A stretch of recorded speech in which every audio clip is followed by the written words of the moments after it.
La bonne santé des astronautes est une donnée primordiale pour le bon déroulement d'une mission. Car 6 mois en impesanteur est éprouvant pour l'organisme. En l'absence de poids, la colonne vertébrale s'allonge et le corps grandit de quelques centimètres.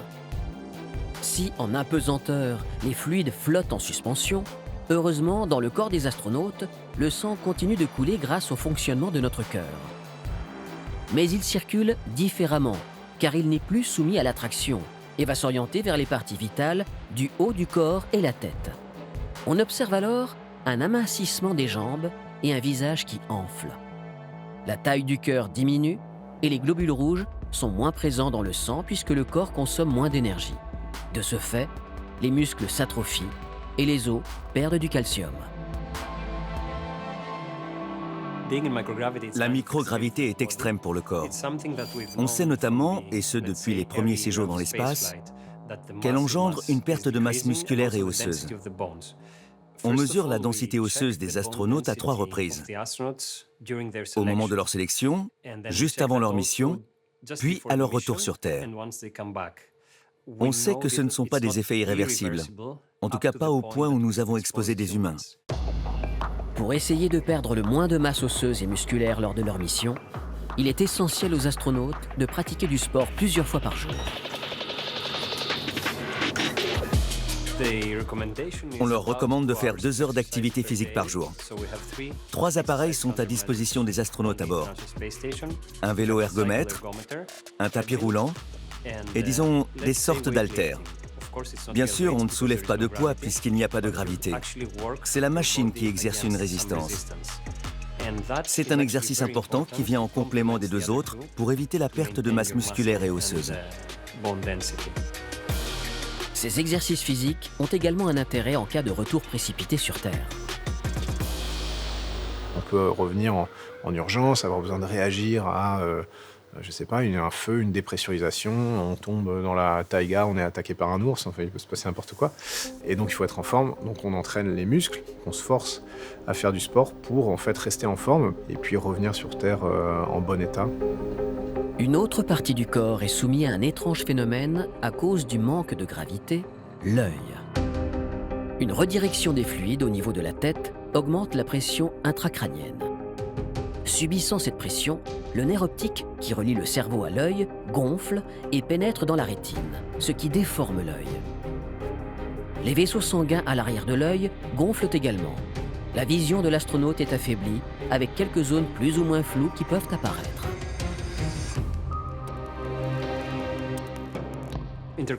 A priori, la pression intracrânienne ne serait pas l'unique facteur.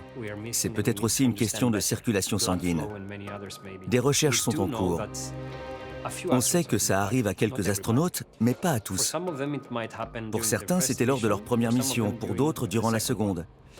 Et il y en a d'autres encore pour qui ça n'est jamais arrivé. C'est un phénomène à surveiller, et il faut que l'on creuse pour en apprendre un peu plus. Une bonne vision est essentielle à tous les astronautes.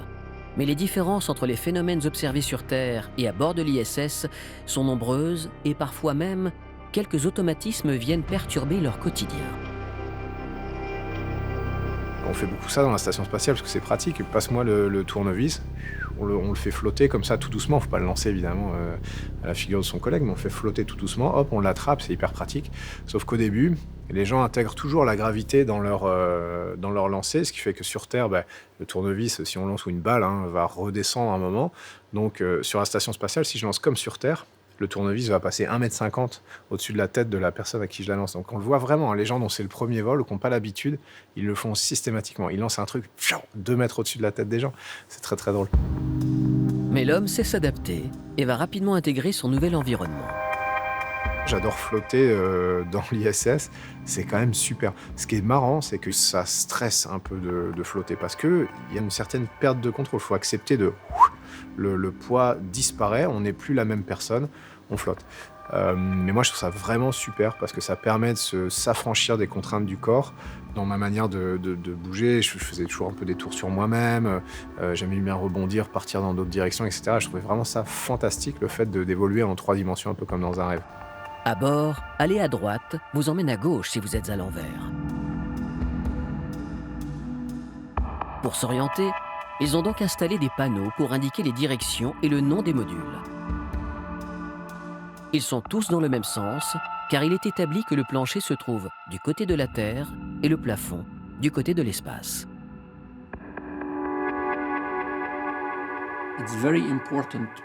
Psychologiquement parlant, c'est très important pour l'équipage de distinguer le haut du bas et l'avant de l'arrière dans la station.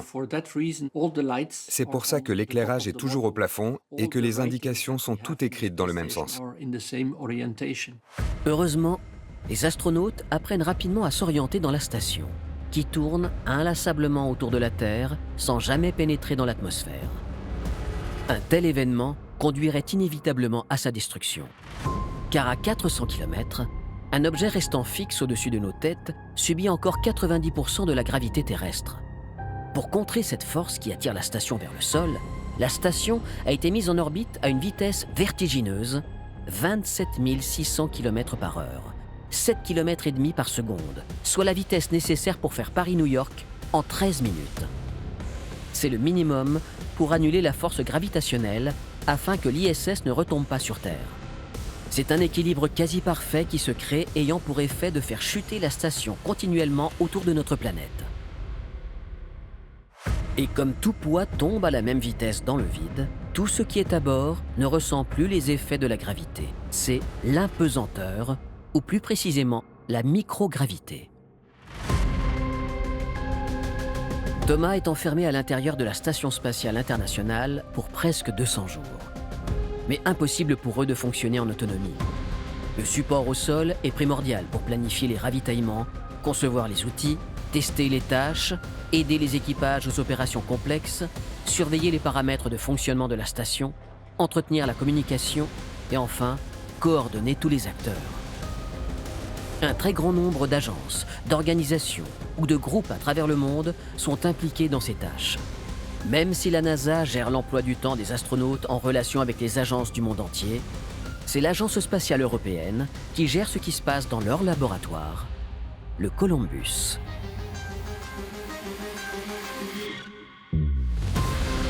C'est dans ce module, qui se trouve juste à côté de l'arrimage de la capsule Crew Dragon, que les expériences scientifiques sont réalisées.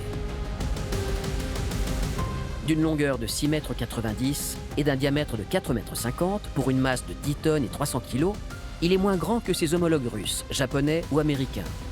Et l'intérieur est encore plus petit, car ils ont installé un carré dans un rond pour qu'il y ait d'importants espaces de stockage à l'intérieur des parois. C'est donc dans ce laboratoire de 15 m² de surface pour un volume de 45 m3 que Thomas va passer une bonne partie de son temps. Car durant son séjour, il ne va pas chômer. Environ 200 expériences, dont près d'une quarantaine européennes, sont prévues dans son planning.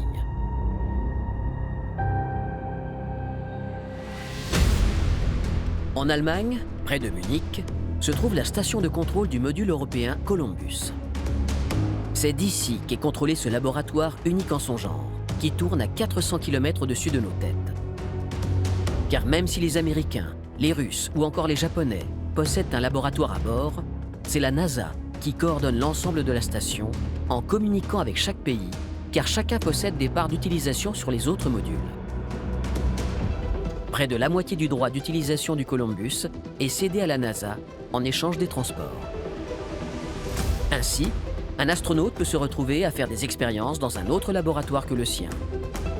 La NASA peut demander à utiliser le Columbus et Thomas peut être amené à travailler dans le Destiny, le GEM ou le Nauka, respectivement laboratoires américains, japonais et russes. C'est depuis cette salle que l'on gère le module Columbus et l'ensemble de ses systèmes, le support de vie, l'alimentation électrique et les moyens de communication. On est en relation avec d'autres centres, les USOC, implantés partout en Europe, qui dirigent les expériences. À l'intérieur du Columbus, tout est organisé dans ce qu'ils appellent des racks, sortes d'armoires de rangement contenant une multitude d'instruments. Il y en a 16 dans ce module, dont 5 équipés d'outils spécialisés. Il y a le laboratoire dédié à la mécanique des fluides. Il permet de tester le comportement de fluides en apesanteur. Par exemple, on regarde comment les gaz et les liquides interagissent. Il y a aussi un lévitateur électromagnétique qui nous permet d'étudier la manière dont différents alliages métalliques fondent et se solidifient. Enfin, il y a le module de physiologie européen qui permet d'étudier le corps humain et de faire des expériences médicales. C'est une sorte de mini-hôpital. Des installations et des équipements hors du commun.